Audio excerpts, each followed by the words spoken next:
My mom is inviting you to dinner today. I read a message from my fiancé a day before the wedding. At the end of the evening, my future mother-in-law said something in Italian to her husband, and they both laughed. Before leaving, I smiled, took my mother-in-law by the hand, and said in perfect Italian, "Hello everyone. Thank you for being here with me today. Before I begin my story, I'd love to know which city you're joining us from. Please feel free to share in the comments. Now, let me take you into this story." The alarm went off at 6 a.m., but I was already awake. The air outside was damp and gray, just a typical fall morning in the city, but inside my apartment, I felt a jittery kind of light. 24 hours. That's all that stood between me and marrying Grant. On my small kitchen table, I had laid out my battle plan. There were the 2 registration tickets, a slim box holding simple pearl earrings for my maid of honor, and the infamous to-do list. I needed to pick up the final arrangement for the bouquet, drop Grant's suit off at the dry cleaner one last time, and finalize the music cues with our host. The list was getting shorter, which was a relief. I was doing everything I could to focus on the logistics, to keep my hands busy so my mind couldn't wander. I was sipping my 3rd cup of coffee, staring at the list, when my phone blinked. A message from Grant. My heart gave a little jump, the way it always did when he texted. It wasn't a sweet message, though. It was polite, but it instantly brought the gray weather inside. "My mom invites you to dinner tonight. She really insists. 7 p.m. Will you come, Audrey?" I read it 3 times. "My mom invites you to dinner tonight." The timing alone was insane. The day before the wedding?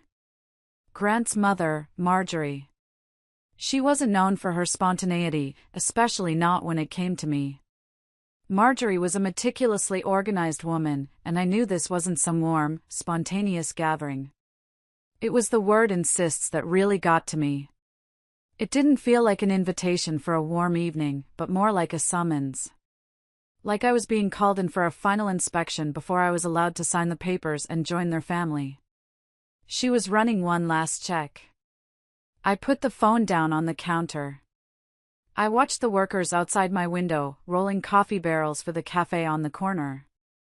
Everything outside was ordinary, moving at its usual pace. People were heading to work, unhurried. But inside me, a silent tension started to coil, right in my gut. It wasn't fear, exactly. It was a cold, quiet anticipation of a battle I knew was coming. I picked up the phone again. I didn't want to overthink the reply. I just needed to say yes and get it over with. "Of course, Grant. I'll be there by 7. Tell your dad hello." I hit send. I knew what this was about. Marjorie had always regarded me with a deep, chilling suspicion. Our conversations at family gatherings were usually cold, polite, and sterile. Her gaze was relentless, always catching small details, the way I held my fork, the way I spoke about my job, the brand of my shoes, and piecing them together into a final, silent judgment. Every time I left a meeting with Marjorie, I had this urge to just sit in silence for an hour, processing the quiet interrogation. I wanted so badly for the final day before my wedding to be neutral, calm. But she wasn't going to let that happen. She had to have one last say, one last test. I knew it. And I knew I had to go. I didn't want to start my married life with a conflict already brewing, a refusal hanging over my head. I took a deep breath. "Okay, Marjorie. Bring it on." I immediately called my best friend, Shelby. Shelby is one of those people who just knows how to cut through the nonsense, and I needed her voice right then. I told her about the message and the knot of anxiety twisting in my stomach. "Are you kidding me, Audrey? The day before?" "She's a piece of work," Shelby said, her voice full of heat. "I know, but Grant said she insists." "I can't refuse, Shell. It would just give her fuel." I paused, walking over to the window. "I don't know what she wants." We've had a few difficult conversations about the wedding budget, and she even implied my choice of photographer wasn't upscale enough. I feel like she's going to hit me with some kind of final condition or critique. Shelby took a deep, deliberate breath on the other end. Listen to me, and listen close. Stay calm. Don't go in there trying to prove your worth. Don't try to impress her. Don't try to justify your perfectly respectable salary or your job. She's looking for a weakness, a flicker in your eye. So what do? I asked, half pleading. You turn the spotlight on her. Ask them about their latest vacation. Ask about Grant's father's hobby. Ask them about their life. You don't owe anyone an explanation for who you are or what you bring to the table. You don't owe her anything, sweetheart. You've worked hard for everything you have, and you're marrying her son because he loves you, not because you passed her inspection. Her words hit me like a solid anchor. Shelby always knew exactly what to say. I know, I replied, trying to sound more confident than I felt. I just wanted to be neutral. Let the last 24 hours be about excitement, not conflict. If there's a jab, you'll handle it, kiddo, Shelby reassured me. You've got the strength and the smarts to navigate this. You're not a delicate flower, Audrey. You never were. I smiled a genuine smile this time.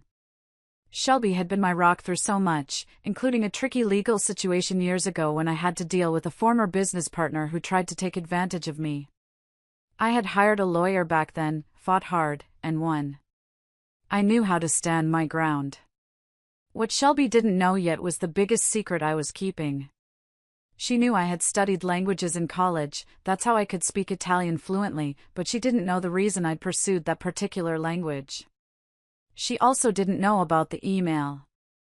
The one waiting in my inbox. I clicked over to my email app and scrolled past the vendor confirmations and the registry updates. There it was, an offer for a major project in Milan. I had spent weeks interviewing and preparing, pouring every bit of my energy into it. It was the promotion I had dreamed of, a huge leap forward in my career. I had passed the interview with flying colors, but I hadn't told anyone, not even Grant. It was too big, too life-altering to drop into the chaos of the last few days before the wedding. I planned to discuss it with him right after the ceremony, when the dust settled, or perhaps when the right, calm moment presented itself. The knowledge of that email, that opportunity, sat in my chest like a secret shield. It wasn't just a job, it was financial independence, guaranteed security, and a future where I called the shots. Whatever petty inspection Marjorie had planned for me tonight, I was holding the winning hand. I just had to get through the appetizers first. The rest of the day passed in a blur of last-minute errands. I picked up the bouquet, simple white roses, beautiful. I signed the remaining seating cards. I did a final, critical check on my dress, smoothing out an imaginary wrinkle. I was ready. The night air was cool as I walked the final block to Grant's parents' apartment building. I had chosen my outfit with surgical precision, a simple, tailored navy dress and gray low-heeled pumps. Nothing flashy, nothing to critique. My hair was pulled back into a sleek, low bun. The woman looking back at me in the elevator mirror had steady eyes. She wasn't a girl, not tonight. She wasn't a warrior, either. She was just a regular adult woman who wanted to marry the man she loved and build a home, but on her own terms. The tension, the quiet anticipation, was still there, a low hum beneath my skin. But the knowledge of the Milan offer was my anchor. I knew I had options, real, tangible options that didn't depend on Marjorie's approval or Grant's family's goodwill. I knew my worth, and that was something no amount of thinly veiled judgment could chip away at. At 7 on the dot, I rang the bell. The door was opened by Grant's father, Richard. He was tall, a little stooped now, with a gentle, kind smile that always made me feel instantly better. He always spoke calmly, choosing his words sparingly, and I genuinely liked him. He was the silent counterpoint to Marjorie's intensity. "Audrey, hello," he said softly, stepping aside to let me in. Come in, come in. Marjorie is waiting in the living room. He invited me into the familiar, impeccably decorated living room. Everything was perfect, the placement of the antique vase, the folds in the velvet curtains, the crisp edges of the magazines on the coffee table. And there was Marjorie. Her hair was perfectly styled in its usual flawless silver bob, and she was wearing a pristine light blue silk blouse, accented by a very large, expensive-looking pendant at her neck. Her expression was polite, but her smile didn't reach her eyes. "Audrey, dear, hello," she said, her voice cool and measured. "You look so delicate. I hope you aren't cold in that dress? It's quite late for bare arms." I immediately straightened my spine. Here we go. A little jab about my choice of attire, on the last day, no less. "Good evening, Marjorie," I replied, my voice even and calm. "I'm fine, thank you. And thank you for inviting me." Before I could continue the small talk, Grant emerged from the kitchen, thankfully holding a large salad bowl. He smiled genuinely when he saw me, and that genuine happiness, that relief in his eyes, immediately melted a layer of the tension. "Hey, you made it," he said, kissing me quickly on the cheek. "Dad and I set the table. Let's eat. Mom made her famous salmon pâté." We moved to the dining room. The tablecloth was linen, gleaming, and the dishware was polished to a mirror shine. Thin slices of salmon were artfully arranged on plates, and a small, elegant bowl of marinated olives sat nearby. It looked like a spread for a magazine shoot, not a casual pre-wedding dinner. The dinner commenced, and it quickly became the inspection I had dreaded. Marjorie asked questions politely, but it truly felt like she was filling out a comprehensive questionnaire on my life. "Audrey, tell us again about your company structure. Are they still paying you a fixed salary, or is it mostly based on performance bonuses now?" she asked, tilting her head slightly, implying that my income was somehow unreliable. "It's a healthy mix of both, Marjorie," I answered easily. "But the base salary is more than enough to handle all my expenses." Richard, Grant's father, sensing the mounting discomfort, quickly jumped in. "So, Audrey, Grant told me you're a great reader. What's your favorite book right now?" "I've been trying to get back into poetry." We spent the next 10 minutes discussing poetry, a genuine, warm conversation that was a welcome relief. Grant shared a funny childhood story about a disastrous camping trip, and for a few minutes, the atmosphere felt normal, easy, like a family. But beneath every pleasant phrase, that thin edge of steel was present, felt by all four of us. We were all performing, maintaining a delicate balance. By the time dessert arrived, a delicate lemon tart, the tension was thick again. Grant stepped out onto the balcony. The host had called to confirm the song for our first dance, the last little detail. Richard went to the kitchen to fetch the tea service. And I was left alone at the table with Marjorie. The silence that descended after Richard and Grant left was heavy, far heavier than any conversation had been.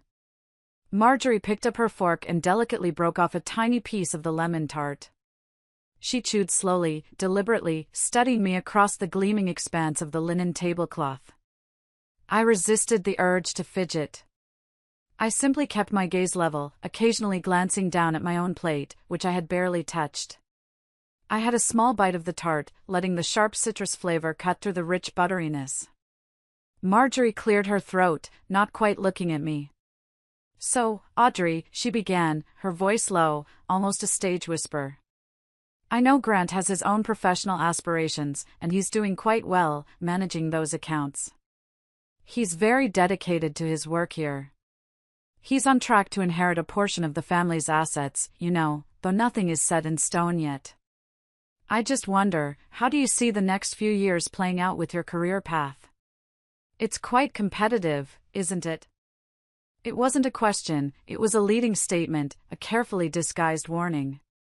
She was essentially saying, my son is stable, he has family inheritance coming, and your ambitious little career might disrupt his established path. I met her gaze. "I've been very careful about my career, Marjorie. I'm happy to say I'm on a trajectory that offers stability and promotion opportunities. I believe strong professional growth for both partners only strengthens a marriage. We're both committed to our work. Yes, committed, she echoed the word, a slight curl to her lip. But Grant is anchored here. He has his father's business contacts, his clients, his entire life. Moving for a job, uprooting everything, that's a huge risk for a new marriage, don't you think? She dabbed her lips with her napkin, a gesture of finality. Grant is a good man, Audrey. He is kind, and he deserves a partner who prioritizes their future together over a whim of ambition. I felt a hot flush crawl up my neck. I wanted to scream that my life wasn't a whim, that I was tired of being judged against Grant's supposed family wealth and privilege. But I remembered Shelby's advice, stay calm. Don't prove anything. I forced a small, polite smile. I agree completely, Marjorie. Our future together is the priority. And I believe our future should be built on honesty and mutual success.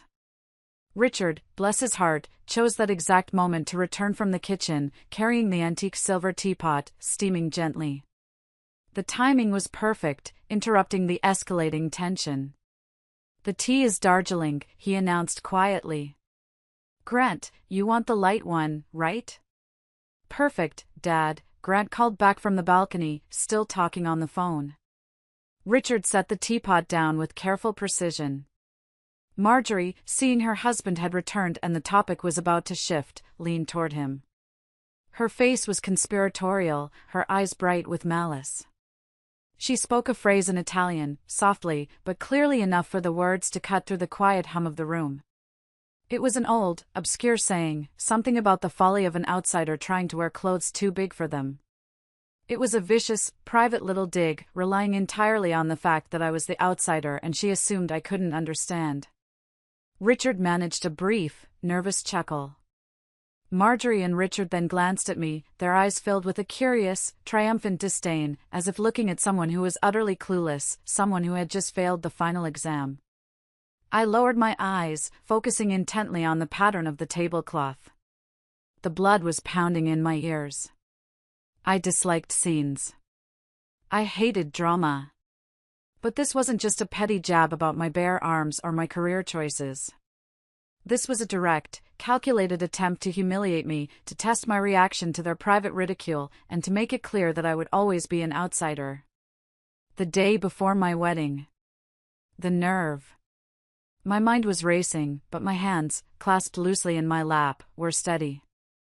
Every piece of advice I had ever received, every instinct for self-preservation, was screaming at me to keep my mouth shut, to simply nod, smile, and wait for the evening to end. But the sheer arrogance of it, the assumption that I was so uncultured, so beneath them, that they could mock me in a foreign language in my own presence, was a bridge too far. This wasn't just about me anymore. This was about the boundaries of the family I was about to join. I remembered what Shelby said, if there's a jab, you'll handle it. I took a deep, silent breath, the air cold in my lungs. I kept my eyes focused on the tablecloth for another second, giving them the brief satisfaction of thinking they had won, that they had successfully put me in my place. Then, I slowly pushed my chair back and stood up. The movement was deliberate, quiet, yet it instantly shifted the dynamics of the room. Richard looked up sharply, the teapot paused mid-pour. Marjorie, who was still wearing that slight, superior smirk, blinked, her eyes narrowing. I walked slowly around the table. I didn't rush. I approached Marjorie's seat, stopping right beside her. I could see the confusion starting to flicker behind her eyes, replacing the smugness. She didn't understand why I was moving, why I wasn't reacting the way a delicate girl should. I didn't yell. I didn't even raise my voice. I leaned down just slightly, giving her my most genuine, yet intensely controlled, smile. I gently took her manicured hand, the one with the large diamond ring, and covered it with my own. My touch was soft, but my grip was firm. I looked her straight in the eyes. Her eyes were light blue, but in that moment, they looked frozen. And then, I spoke. I didn't stumble over a single syllable. The words came out in clear, effortless, perfect Italian. I spoke in a voice that was calm, steady, and utterly decisive. I let every word land with the full weight of my intent. Ho capito tutto. Vi state preoccupando per nulla. Non ho intenzione di chiedervi un solo centesimo. I paused, letting those first sentences sink in. I understood everything. You're worrying for nothing. I'm not going to ask you for a single penny. Marjorie flinched visibly. Her perfectly composed smile completely vanished. The surprise was instantaneous, a flash of utter disbelief. Then came the irritation, followed quickly by a dizzying confusion, the realization dawning that her private mockery had been utterly exposed. I continued, my grip on her hand remaining gentle but firm. I shifted slightly, making sure Richard, who was frozen by the tea service, could also hear every word. So come provedere mi stessa e soprendermi cura del persona cui tengo. Non mi serve l'approvazione di nessuno per costruire la mia vita o quella di vostro figlio. I know how to provide for myself and I know how to care for the people close to me. I don't need anyone's approval to build my life or your son's. It was the ultimate drop-the-mic moment. It wasn't an aggressive outburst. It was honest, calm, and irrefutable. I didn't call her out for being rude, I addressed the root of her insecurity, my perceived dependence on their family wealth or social standing. Richard's gaze immediately dropped to his teacup, his shoulders slumping slightly. He understood the language before Marjorie did and instantly sensed the profound awkwardness, the sheer magnitude of my counterattack. Marjorie stared at me, her mouth slightly open. The shock had rendered her speechless. For a woman who was always so meticulous with her words and presentation, this exposure was devastating. Right at that moment, Grant returned from the balcony, his phone already tucked into his pocket. He was smiling about the music confirmation, but the smile died instantly when he registered the complete silence in the room. He saw his mother's frozen, pale face, his father staring into his cup, and me standing over them, my hand resting on Marjorie's. Silence, thick and absolute, hung in the air. I finally let go of Marjorie's hand. I gave her one last, small, genuine smile, a smile of victory, but also a smile of pity. Then, I turned and walked calmly back to my seat. I sat down and picked up my water glass. The host had confirmed the song. The evening ended without a scandal, thank God. Marjorie somehow managed to collect herself, though she looked like a statue that had been chipped. She mumbled the obligatory words about the big day tomorrow and the need for me to rest well. Her voice was flat, but it carried a new, distinct caution. She didn't look me in the eye again. At the door, Richard gave me a warm, meaningful handshake, his eyes silently conveying something between sympathy and respect. Outside, the cool air felt glorious against my face. I walked along the avenue, feeling a deep, quiet sense of clarity. I hadn't wanted war, but I had wanted respect. And I had just bought it with 4 sentences in Italian. There was no smug satisfaction inside me, just the knowledge that I had taken a step that couldn't be undone. I had drawn the line. My marriage, my life, would be built on my foundation, not hers. My phone buzzed with a notification from Grant. "You're amazing." I saw something happened. "Tell me tomorrow." I replied simply, letting him know I was fine, and that tonight, he just needed to sleep. I wanted him to focus on the wedding, not the drama. But I knew the conversation was coming, and I was ready for it. When I got back to my apartment, I kicked off my gray pumps and let out a long, shaky breath. I put the kettle on for some herbal tea. The initial rush of adrenaline was fading, leaving behind a bone-deep weariness. It's exhausting to go to battle, even a silent one fought in a foreign language. While the water heated, I went straight to the kitchen table. I didn't need to look at the to-do list anymore, I needed to look at the future. I pulled open my work email again. The offer letter was still there. It spelled everything out clearly: the year-long project in Milan, a full salary that was significantly higher than my current earnings, generous bonuses tied to project milestones, and crucial for a move, 6 months of rent covered in a temporary apartment. The manager's direct number was at the bottom with a strict 3-day response deadline. The clock was ticking. I reread the email, trying to envision our life there. Morning coffee on a little corner cafe, maybe a house with a balcony full of flowers, the Saturday markets, the unfamiliar yet exciting chime of the Milan tram. It was a picture of professional promotion and personal freedom. Then, I thought of Grant.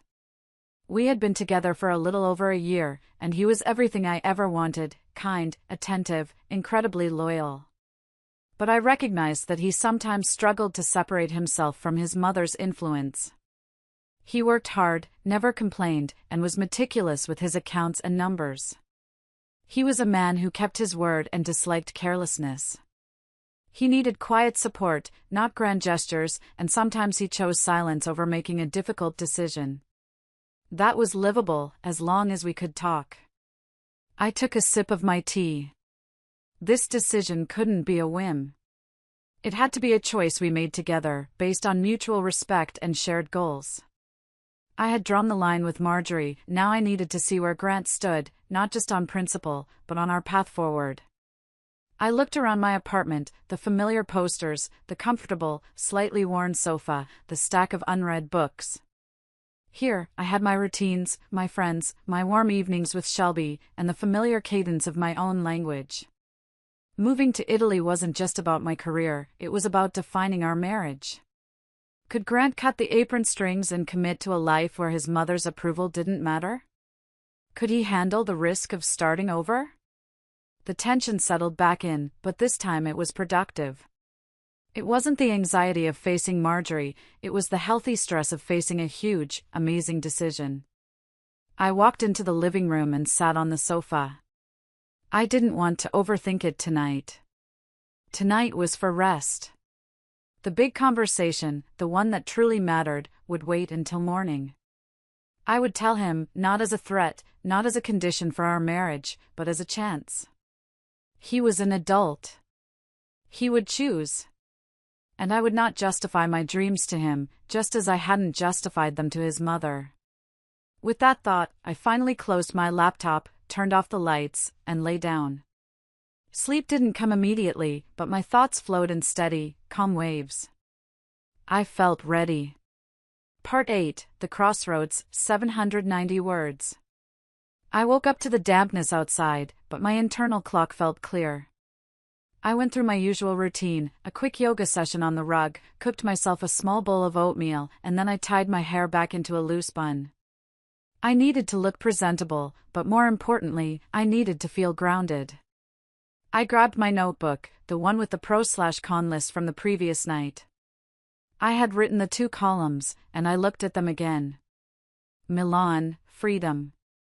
Career growth. Project with international partners. The sea on weekends. No Marjorie. Here, apartment near the park. Friends. Habits. Familiar speech. Known faces. Stability. Grant's existing career track. Between them, I had scrawled that central question: who is she with there? Who is she with here? It wasn't about the place, it was about the person I would become, and the couple we would be, when the familiar safety net was removed. It was the ultimate test of our partnership. I called Grant. I need to talk before the registration, I said, keeping my voice neutral. Okay, he replied instantly, no hesitation. I'll be there in an hour. Don't worry about anything, okay? You just focus on getting dressed. When he arrived, I could tell he was anxious. He came in, gave me a quick, gentle kiss, and sat down on the sofa, not touching me, but just looking at my hands, which were resting on the notebook. He was waiting for me to lead.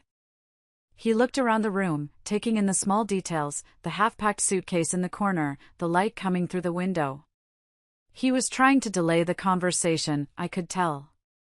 Speak, he finally said, his voice quiet. I took the envelope, the one with the job offer, and slid it across the coffee table to him. I got a job offer, Grant, I said simply. In Milan. It's a year-long project. I want you to know now. I am not leaving today, and I am not setting conditions. I want us to look at this together, as partners, and decide. Are you ready to go or not? I don't want to hide anything from you, and I can't give up something this important to me. I watched his face as he picked up the letter. He read the entire thing slowly, meticulously, pausing at the salary figures, the covered rent, and the job title. It took him a long time. I just sat there, waiting, watching the stillness in his eyes. This was the moment of truth. When he finally finished, he placed the letter back on the table. You're talented, he said, his voice a little husky. Even I can see that this is a huge step up. This is your chance, Audrey. It's the kind of opportunity people work for their entire lives. I don't want to be the person who chains you to a radiator. He sighed. Look, I have nothing set up in Italy. Here, I have my work, my clients, a few reliable salary projects. I can do some remotely, but not everything. And yes, it will be hard for Mom. You know that. But I am not a child. I don't want to make decisions that come at the expense of your career growth and your dreams. He finally turned to me, his eyes clear and direct. I'll go, he said. It wasn't a hesitant agreement, it was a commitment. Not out of obligation or principle, but because I want to be with you for real. I'm ready to start from scratch there. I'll try to transfer some work. If it doesn't work, I'll find something new. I'm an adult. I'll manage. We'll manage. What about the Italian, though? You should have seen my mother's face. I let out a shaky breath I hadn't realized I was holding. Good hit, he said, laughing softly. Right on target. No blood. I'll make sure our family doesn't have room for those kinds of jabs. Part 9, The Pre-Wedding Ultimatum, 750 words. Grant and I sat there for a long time, just holding hands. It was calm. It was settled. Decisions aren't always easy, but sometimes they're simple once you face them honestly. The decision to go to Milan wasn't about running away from Marjorie, it was about running towards our future, a future we would build together, away from any existing family influence. We had about 2 hours before we had to leave for the courthouse. I spent the next half hour walking him through the job offer details, specifically the salary and bonus structure, and the deadline. Grant immediately started outlining a plan to transition his clients. He was in full business mode, and it was comforting. This wasn't a leap of faith, it was a calculated risk that we were taking as a team. You know, you could have waited until after we signed the papers, Grant said, giving me a loving, slightly exasperated look. That was a huge bomb to drop right before the wedding. I know, I said. But I couldn't look you in the eye and say I do knowing I was hiding something this big. We need to be honest. Always. That's the foundation of everything, isn't it? He pulled me close, kissing my forehead. It is. And you are everything I need. Now, let's go get married before I change my mind about tackling a new language. We spent the remaining time getting ready. I did my own makeup, keeping it simple. Grant put on his suit, which I had carefully picked up from the dry cleaner earlier. We didn't talk much, just the usual pre-wedding murmurs, checking the time, finding the keys. The weight of the decision had been lifted, replaced by a quiet, deep excitement. We arrived at the courthouse just in time. My maid of honor, Shelby, was there, adjusting my dress one last time, her eyes shining with tears. Grant's groomsmen joked around, trying to ease the tension. Richard and Marjorie stood nearby. Richard smiled broadly when he saw us, a genuine, relieved smile. Marjorie, however, stood poker straight, her expression perfectly composed, unreadable. The confrontation from the previous night seemed to have been locked away, replaced by her public face of the perfect mother of the groom. The ceremony was beautiful. It was short, focused, and powerful. We said our vows, signed the documents, and stepped outside to a shower of rice and loud, joyful laughter. The reception was held at a small, intimate venue. The atmosphere was warm, the host unobtrusive, just as we had asked. Our first dance was to an old classic, and Grant held me gently yet firmly. It felt like a promise in action, gentle in care, firm in commitment. Shelby gave a short, precise toast, wishing us to always listen to each other and never shy away from simple, honest words. It was a beautiful, subtle nod to the conversation we'd had earlier that morning. But as the evening wore on, the drama wasn't quite over. Part 10, Grant's Vow and the Good Hit, 800 Words. During the dessert course, I saw Marjorie pull Grant aside.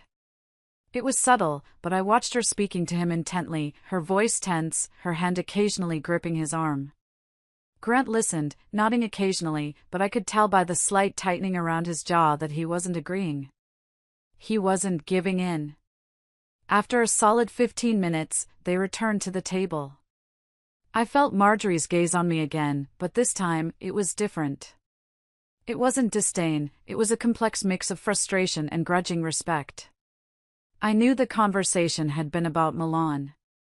After the celebration ended, Grant volunteered to drive his parents home, while Shelby and I headed back to the apartment to sort through the gifts and take the flowers. When Grant finally returned, hours later, he looked utterly exhausted and a little lost. He slumped onto the sofa next to me. It was about the offer, he confirmed, without me even having to ask. She's against it. Violently against it, he sighed, running a hand through his hair. She says I should be thinking about the long-term family business, about inheritance, and that I can't abandon everything for your job. She says it's irresponsible, especially now that we're married. She even brought up the old family college fund and how we were disrupting the plan. I put my arm around him. What did you tell her? I told her I'm not abandoning anything. I'm taking it with me. I told her this is our path for a year, a chance for us to build a life on our own terms. She thinks it's a whim. She asked me to reconsider. Said no one's waiting for me in Italy. That it's a huge, reckless risk. I knew I needed to anchor him. It is a risk, Grant, I said, calmly. But it's not a game. I know how to work. I know how to learn. I'm not going to Milan to prove anything to her. I'm going to take a step in my career, and for us to try being a family unit where no one knows us. We'll be judged only on our own merit. If you've changed your mind, say so. Don't be afraid to hurt my feelings. Be honest. He looked into my eyes, and the uncertainty vanished. I haven't changed my mind, Audrey. I'm scared, sure. It's hard for Mom, but I've made my choice.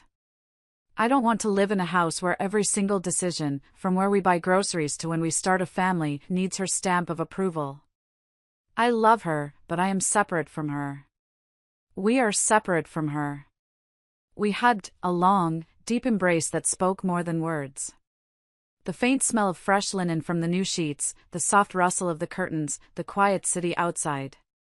It was our first night as husband and wife, and it passed without grand pronouncements. We were too tired for theatrics. We lay quietly side by side, simply existing, doing what people do when words have finally said enough. In the morning, before Grant was awake, I sat down at my laptop. I composed an email to the Milan manager, accepting the offer, specifying the dates, and asking about the housing details. The decision felt firm and right. When Grant woke, he immediately emailed his partners about a transition period, requesting 2 months to hand over his tasks and clients. Later that day, a short message came from Richard, Grant's father. I support you. Go live your life. Marjorie, of course, stayed silent. Part 11, The Wedding Tension and Marjorie's Resistance, 780 words. The next 3 weeks were a flurry of packing, planning, and saying goodbyes. It was a hectic, draining period that tested our new marriage immediately, but it also cemented our partnership. We realized very quickly that to make the move official, we had to inform the family formally, especially since Grant was pulling back from a few responsibilities tied to the family business, a business that had long been connected to the family's wealth and potential inheritance. I knew I needed to talk to Marjorie one last time, face to face. It was 1 week after the wedding, and I met her at her apartment while Grant was tied up with a lawyer discussing his remote work contracts. The house smelled faintly of expensive laundry detergent. Everything was spotless, down to the perfectly folded clean towels stacked on the table, waiting to be put away. Marjorie walked into the dining room, her voice tight. "You're leaving," she said, not looking at me, but staring at the window. "You're taking my son away from his salary and his future here." I kept my hands folded in front of me. "I'm not taking anyone, Marjorie," I replied evenly. "I'm going with him. He is an adult. It's his choice, and he wants to go. He is excited about the professional challenges." "You always speak so beautifully," she countered, finally turning to face me, her eyes filled with thinly veiled contempt. "You have all the right words. But when this grand European adventure falls apart, when his clients dry up and your salary isn't enough to cover the cost of living, you'll come crawling back to our house. You'll ask for help. You'll need our money to pay for a new apartment or a college fund for your children." The image she painted was deliberately humiliating, the failed adventurers begging for scraps of their family money. I took a breath. I knew this was her power play, the threat of future financial dependency. I had to kill it dead, right here, right now. "If it falls apart, Marjorie, we'll get back up ourselves," I said, my voice completely devoid of heat, which seemed to surprise her more than anger would have. "I know how to live on little money. I know how to work with my hands and my head. I'm not leaving to return empty-handed. But even if things go wrong, even if we fail spectacularly, I won't ask you for money. Not because I'm proud, but because I don't want to hear again that I'm not in your league." Marjorie pushed her chair back sharply, the sound grating across the polished floor. Her composure finally broke. "Are you insulting me?" she spat out. "No," I replied, standing my ground. "I just don't want to keep justifying myself. You don't have to love me, Marjorie, but you can't control me through pain or the threat of financial ruin." We fell silent. Richard, sensing the air had become toxic, entered the room and put the kettle on, staying out of the conversation but clearly listening. His silence held understanding, a quiet, reassuring presence. Sometimes silence is better than words. I knew I had his respect, and that was enough. I left shortly after, the conversation hanging heavy in the air. I had said everything that needed to be said. I had established the boundary that would define our marriage. Part 12, The Final Confrontation, 770 words. The following weeks were consumed with the physical process of leaving. Our apartment slowly emptied. Books went into cardboard boxes, clothes were compressed into vacuum bags, and all our important documents were meticulously organized into clear plastic folders. Every tiny, mundane detail served to stretch out this transition, making the decision feel real, irreversible, and monumental. I watched Grant tirelessly handing over his remaining in-person tasks, attending meeting after meeting. He often came home late, physically and emotionally drained, and would simply slump onto the floor next to the piles of boxes. I didn't try to fix it. I just sat beside him, sometimes for an hour, not talking, just being close. That simple act of presence was what helped us both get through the sheer exhaustion of uprooting our entire lives. Our friends hosted several farewell dinners, each bringing small, meaningful gifts, books, small good luck charms, silly little mementos. Shelby gave me a soft-covered notebook, saying, "It's good for living." I smiled. I knew exactly what she meant, good for writing down the plans, the mistakes, the lessons learned. Marjorie called rarely, maintaining her distance, but once she invited us over for lunch. It was her attempt to show acceptance, making Grant's favorite salad. She sat across from us, listening intently to Grant's voice as he talked about his remote work plans, trying her best to accept the change she couldn't control. At the very end of that lunch, as we were standing up, she said quietly, looking down at her plate, "I don't know how I'm going to live without your Sunday visits, Grant." Her eyes looked wet, and she quickly nodded, dismissing the feeling. "Mom," Grant said, his voice soft but firm. "We'll stay in touch. I'll call. We'll visit for holidays. It's not a break, it's a step. Give us a year." I watched Marjorie nod. Letting children go is always painful, and distance makes it unbearable, but holding tighter only hurts more. She was finally beginning to understand that. At the airport, we arrived 3 hours early. The departure hall was crowded and noisy. Grant meticulously checked the luggage. I reviewed the documents one last time, the visas, the work permits, the contracts with my high salary listed clearly. The flight board flickered, showing our gate. And then, I saw them. Marjorie and Richard had come to see us off. Marjorie stood ramrod straight, but her shoulders betrayed her deep exhaustion and sadness. Richard spoke little, but when he hugged us, his grip was incredibly tight. "Live," he said to Grant, squeezing his shoulder. "You only get one life. Don't waste it on others' decisions." Marjorie approached me. I braced myself, expecting one last, sharp comment, one final dig at my ambition, perhaps a veiled warning about the risk of divorce that comes with such stress. But she stopped. Her eyes showed a rare, profound vulnerability I had never seen before. She simply sighed. "Take care of him, Audrey," she said, her voice barely a whisper. "He doesn't always know how to say when he needs something. He takes after his father that way." "I will, Marjorie," I replied, meeting her gaze honestly. "And he takes care of me, too. We'll be fine." We passed through security. As we walked toward the gate, the sense of dread I had been carrying for weeks finally lifted. If you are still listening to this story, please help me out.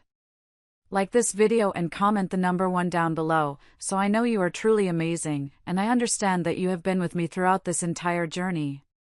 Your support is a huge encouragement and truly cheers me on. Please comment 1 so I can recognize you, and now, please listen to me tell the rest of my story. We settled into our seats on the plane. I took Grant's hand. He smiled, his eyes reflecting the relief I felt. Below us, clouds drifted, leaving behind the cities, the roads, the familiar pine trees, the warm kitchens, and the clink of spoons and cups. Up here, it was bright, clear, and quiet. There was no euphoria, just a deep, abiding calm. That was enough. Milan greeted us with a soft, gentle breeze and the light, foreign noise of a bustling city. The company manager met us at the exit, helping us gather our luggage. The temporary apartment provided by my salary package was small but bright, with empty flower boxes waiting on the balcony. The landlady had thoughtfully left a few essentials, plates, a pan, and a kettle. That first night, we slept on fresh sheets, exhausted but content, waking up to the new sound of trams clanging outside. The very next morning, I went to the office. Grant stayed behind to start unpacking and emailing his remote colleagues. At the international company, I was welcomed warmly. They gave me a desk by a window overlooking a lively street, introduced me to the 4-person team I would be managing, and handed me the detailed task plan. It was everything I had worked for, a clear path toward a significant promotion. The first few weeks were intense, like diving into a textbook written in a new language. New words, new faces, new routes to memorize. I kept my head down, worked hard, and wasn't afraid to admit when I didn't understand something. I asked questions, a lot of them. In the evenings, I would come home and tell Grant about the meetings, the cultural slip-ups, and the small victories. He would laugh, sharing his own challenges, the sheer confusion of setting up local banking and the complex tax codes he was navigating for his remote projects. He managed to shift enough of his consulting work to remote status to cover his bills, and he was slowly starting to find his footing. He didn't have the grand salary of my new job, but he was building his own business, brick by brick. On weekends, we were tourists, exploring the city, walking along the waterfront, eating simple, incredible pasta. We learned to pick out the best cheese at the market and constantly debated the merits of local coffee blends. We started chatting with our neighbors, the woman downstairs who gifted me rosemary cuttings, the old man on the corner who always nodded gravely as we passed. About a month in, I got a message from Marjorie. It was short. "How are you?" I replied briefly, working, trying. A week later, a photo came through. It was Richard, standing awkwardly at the stove, looking slightly confused, with a large pot in front of him. The caption was simple, "Learning to cook your soup." I smiled. I knew that was Marjorie's way of saying she missed him, and maybe me too. I sent back a heart emoji. Sometimes, small gestures, like small letters, are enough. Grant began finding local clients, consulting on financial reports and taxes for small Italian offices. He started bringing home these funny, short stories about the cultural differences in accounting. He was genuinely enjoying the challenge of starting from scratch. He realized that the family business had been a gilded cage, and this freedom, the pressure of building something entirely his own, was invigorating. We listened to each other's work stories like news broadcasts, and it felt incredibly good. Our partnership was strengthening with every shared challenge. In December, a thick envelope arrived, clearly postmarked from the States. It was from Marjorie. Her handwriting was neat, meticulous, and instantly recognizable. I opened it in the kitchen. There were 2 pages. I read the first page aloud to Grant. She wrote that she was struggling to adjust to their absence, that Grant was her anchor, and that she feared losing him forever. But then, she wrote the crucial sentence: she admitted her words at the dinner were foolish. She had acted out of fear and had chosen to focus on my financial standing rather than my character. The second page contained a question: would we come home for Christmas, even if only for a few days? Grant sat down heavily, his hands on the table. He thought for a long moment, looking at the letter. "Let's go," he said finally. "If you're okay with it, I want Mom to see we're fine. I want her to see that we're living a life, with work, plans, and happiness, and that we weren't running from her, just simply living for ourselves." We booked tickets for a week. Home smelled of pine and cinnamon. Richard, Grant's father, brought out a dusty box of old family decorations. Marjorie listened to our stories about Milan, the challenges, the fun, and the new salary structure of my job. She asked polite questions, and sometimes, she even smiled a genuine smile. The awkwardness of our last confrontation didn't vanish entirely, but it softened, like a piece of glass that had been polished over time. At one point, Marjorie and I were alone in the kitchen. She was pouring tea, and her hand was shaking slightly, dropping sugar past the bowl. I gently handed her a napkin. We both laughed softly. "I didn't mean to offend you that night, Audrey," Marjorie said quietly, looking down at the spilled sugar. "I wanted to protect my son from potential pain and uncertainty. I often confuse protection with control." I paused. This was a massive admission for her. "I'm not perfect either, Marjorie," I said. "I make mistakes, too, but Grant and I managed to talk through everything. That's better than anything else." Marjorie nodded, looking me straight in the eye. Then, in slow, slightly clumsy Italian, she said, "Sto ancora imparando, ma voglio parlare anche la tua lingua." I'm still learning, but I want to speak your language, too. I felt a rush of emotion. It was better than any apology I could have hoped for. I smiled widely. We drank our tea, opened a box of cookies, and called the men in. The evening was simple and warm. The bridge had been built. The year flew by. Marjorie wrote more often, her emails shifting away from inquiries about our plans to questions about Italian food, the weather, and books. Once, she sent a photo of a new recipe she found online. I sent her a video of my arrabbiata sauce simmering. We were laughing like students in a cooking class. Richard called regularly, his simple words a quiet anchor, asking if we remembered to rest, sending photos of blooming chestnuts in the park. In spring, Grant landed a massive, intense project. For 2 months, he worked at his limit, worrying that he wasn't giving me enough time. I was staying late on calls, fearing he felt sidelined now that my salary and promotion were higher. But we talked openly. We instituted a new rule: 1 evening a week was ours. No work, no guests, just dinner, a movie, a walk. It wasn't a rigid rule, more a vital habit. And that habit saved us. One late evening, we came home. The kitchen smelled of the fresh basil I'd bought. A thick envelope from my company lay on the table. I opened it. It was an offer to lead a small department in 6 months, a 3-year promotion contract, an even higher salary, a team of 4, and quarterly trips to New York. Grant felt a wave of mixed emotions, pure joy for me, and then a slight fear for himself. He saw the tension in my face, and I approached him. "I haven't accepted or declined," I said, putting the letter down. "Let's talk. I don't want my success to hurt you. Work matters, but so does family.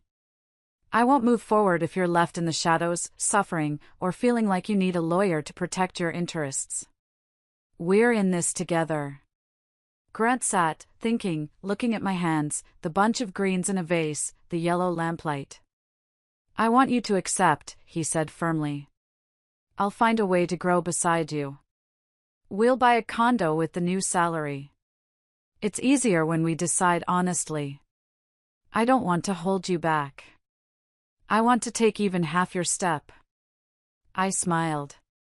We spent the next day together. I signed the papers. Grant bought pastries. We celebrated alone and then called our parents via video. Marjorie smiled genuinely, said she was incredibly proud, and then added that she was going to study Italian harder than ever. In autumn, I showed Grant a home test with 2 pink lines. He sat on the bed's edge, grabbed at the air, unsure where to put his hands, then laughed and cried, all at once. I did too. We sat on the floor, holding hands, afraid to speak. Words scare miracles. We decided to tell our parents after the first doctor's visit. That evening, we video called them. Richard understood first and his face lit up. Marjorie looked at the screen, covered her mouth, and tears welled up in her eyes. She spoke softly, her voice thick with emotion. "Come for New Year's. I'll knit the baby socks, and I promise not to argue about the college fund or the inheritance or anything. I just want to hold your hand." I felt the old weight lift completely from my chest. It wasn't gone forever, but it had been gently removed, making it easy to breathe. Our marriage had survived the ultimate test, and we had built our future on honesty, not on any other family's money or approval. And that, my friends, is the only inheritance that truly matters. If you enjoyed this story, please share it with a friend who needs a little drama and a lot of vindication in their life. And I will see you all next week for another story. Goodbye for now. As the story comes to a close, it leaves us with a profound reminder about the strength of self-worth and the courage it takes to build a life on your own terms. Audrey's journey illustrates that true partnership thrives on mutual respect, honesty, and the willingness to face challenges together. In the face of judgment, doubt, and family pressure, she stood firm in her values, proving that resilience and clarity of purpose can turn even the most difficult situations into opportunities for growth. This story also highlights the importance of boundaries, knowing when to draw the line and protect your dreams without compromising your identity. It teaches us that while relationships with loved ones are precious, they should never come at the expense of our personal aspirations or freedom. Audrey's ability to confront adversity with grace and authenticity inspires us to find strength in vulnerability, to believe in our abilities, and to trust the power of honest communication. What about you? Have you ever faced a moment where standing up for yourself changed everything? Share your thoughts below or comment good if this reflection resonates with you. Let's keep the conversation going and inspire each other to live boldly.